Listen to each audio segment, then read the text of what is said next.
അങ്ങനെ നമ്മൾ മൂകാംബിക അമ്മയൊക്കെ കണ്ടിറങ്ങിയ ശേഷം വഴിയരികിൽ കണ്ട കാഴ്ചകളാട്ടോ നിങ്ങൾ ഈ കാണുന്നത്.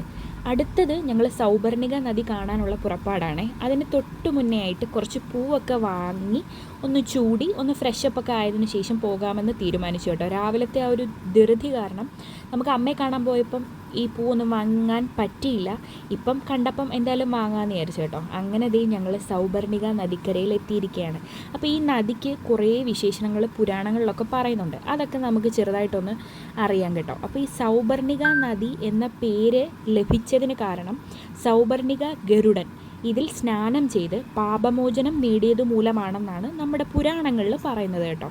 അതുകൊണ്ട് തന്നെ ഈ നദിയെ പാപനാശിനി നദി എന്നും അറിയപ്പെടുന്നുണ്ട്.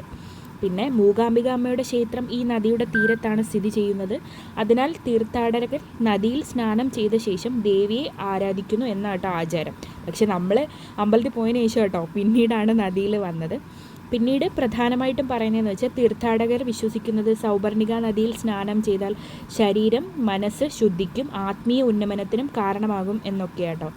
അതിനെക്കാട്ടി പ്രധാനമായിട്ട് അവിടെ പറയുന്നതും അനൗൺസ്മെൻറ്റ് ചെയ്തുകൊണ്ടിരിക്കുന്നതെന്ന് വെച്ചാൽ ഈ നദിയിലെ ജലം ഔഷധ ഗുണമുള്ളതാണ്.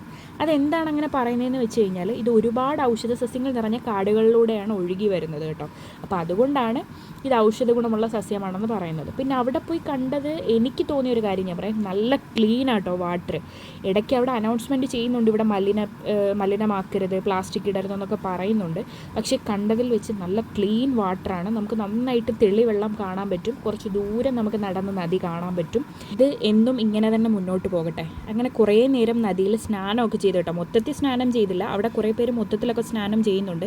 നമ്മൾ പറ്റുന്ന രീതിയിലൊക്കെ സ്നാനം ചെയ്ത് പാപങ്ങൾ എന്തെങ്കിലുമൊക്കെ ഉണ്ട് പോകട്ടെ എന്ന് വിചാരിച്ച് ഇവിടുത്തെ യാത്ര അവസാനിച്ചേ.